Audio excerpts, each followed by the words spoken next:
So in the previous session I was actually explaining you guys how to calculate our answers, our values in the table using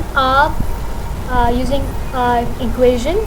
In this session I will be continuing guys to explain कि आप वही सवाल you can do in the second way by using a table. अब आपकी मर्जी है कि आप either equations बनाएं और फिर टेबल की वैल्यू कैलकुलेट करें, या आप टेबल को यूज़ कर इस कॉलम वाले टेबल को यूज़ करके आप अपनी वैल्यूज़ को आसानी तरीके से निकाल सकते हैं. लेकिन एक प्रॉपर प्रोफेशनल वे जो आप कहते हैं, a better way is to go for the equation. You can do it this way as well, it's all the same. So what I did is I wrote the values given to me for both, that is 2 and 2. For the values I need to calculate, I had to calculate the value of 0. I was given the value of 0.5, that's the x value. I wrote it below the x. I need to calculate the value of y. I wrote here, that's my unknown. Okay, what I've done is, क्योंकि मुझे आदत है to represent unknown with an x, I've written x over here. Inverse proportion था, इसलिए मैंने यहाँ पे जो है डायरेक्टली मल्टीप्लाई किया है. 2 2s is 4, 0.5 into x 0.5. So let's continue. So 4 is equals to 0.5 x. Now to find the value of x or the unknown value, I have to make it alone. For that purpose I have to move the 0.5 from this side of the equation to this equation. So what will happen is 4 divided by 0.5. अगर आप divide करेंगे आपके पास answer क्या आएगा, आपके पास y की value आएगी जो आपके पास x है. Your answer will be 8. चाहे आप यहाँ पे इक्वेशंस बनाएं या चाहे आप इसको डायरेक्टली काम करें with an table format, you will get the same answers. But if you see over here, table format is a bit easier. But I prefer you guys going for the equations because they make your work a bit better, a bit maintained. So I hope that all the methods were clear to you guys. Now I'll be taking you guys to the plotting part. अब आपके पास table तो ready हो गई है. अब table ready करने के बाद your next step is कि आप इस डाटा को रिप्रेजेंट करोगे ग्राफ पे. So let's see how we actually do it. Before I proceed, you can see this question which you can do for the practice purpose.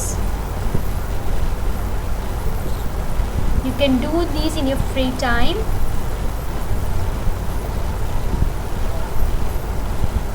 All remember, जब हम लोग deal कर रहे थे डायरेक्ट प्रोपोर्शन के साथ, हमने ये बात कही थी कि when one thing increases the other thing also increases. तो हमारे पास जो ग्राफ आ रही थी, it was something this.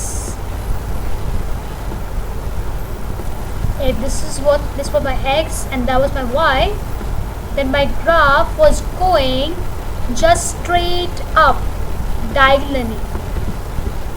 You can see it was going straight up. But in inverse proportion ऐसा नहीं होता है, क्योंकि अगर आप देखें इनवर्स प्रोपोर्शन में अगर हमारी एक वैल्यू इंक्रीज़ करती है तो दूसरी वैल्यू क्या करती है, हमारी डिक्रीज़ करती है. So mostly in our inverse proportion graph हमारी ग्राफ क्या होती है, इस तरीके से नज़र आती है, कर्व होती है. और इस तरह की ग्राफ को हम लोग क्या बोलते हैं, हाइपरबोला ग्राफ कहते हैं, जो कि एक्सपोनेंशियली डिक्रीज़ कर रही है. अगर आप इस ग्राफ को गौर से देखें तो इस तरफ अगर हम ऊपर की तरफ जा रहे हैं तो हमारी वैल्यूज जो ऊपर की तरफ इंक्रीज़ करेंगी. अगर हम यहाँ पे देखें टुवर्ड्स आवर एक्स एक्सिस तो हमारी वैल्यूज यहाँ पे क्या है, इस एक्स की तरफ इंक्रीज़ करेंगे. लेट्स सपोज मैं यहाँ पे कोई वैल्यू चूज़ करूँ, this value and this value. I am going to compare these 2 points to explain what's happening in inverse proportion. Let's look at this value. अगर देखा जाए तो ये अगर हम इसको डिनोट करें नीचे की तरफ टूवर्ड्स आवर एक्स एक्सिस तो ये सबसे कम वैल्यू है, एक्स की वैल्यू सबसे कम है.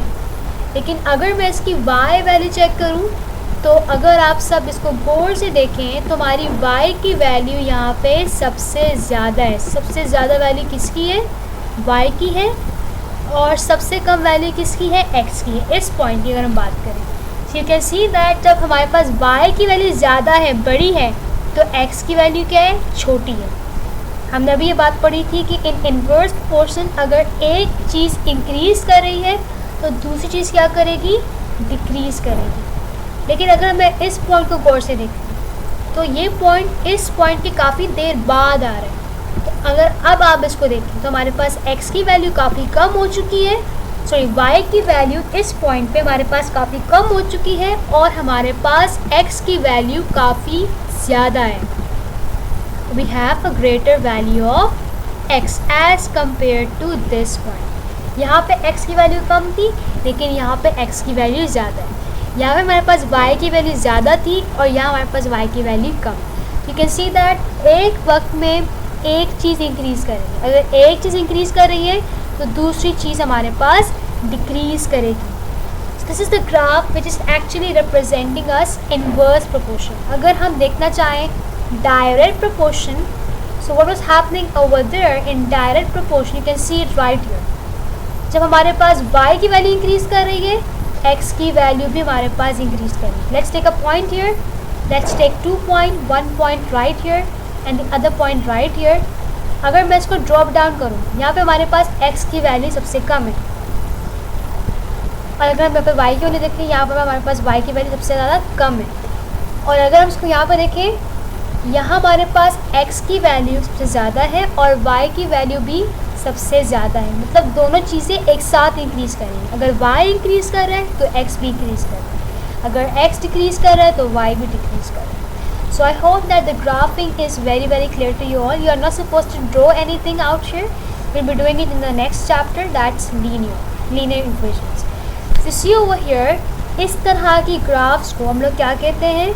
वो ग्राफ जो बिल्कुल स्ट्रेट अप जाती हैं, इस तरह के ग्राफ्स को हम लोग बोलते हैं लीनियर ग्राफ्स। यानी वो ग्राफ जो स्ट्रेट अप जाए और स्ट्रेट डाउन जाए, बिल्कुल डिविएशन ना हो, कर्व ना हो, उस तरह के हम लोग ग्राफ्स को क्या बोलेंगे? We call such types of graphs as our linear graphs.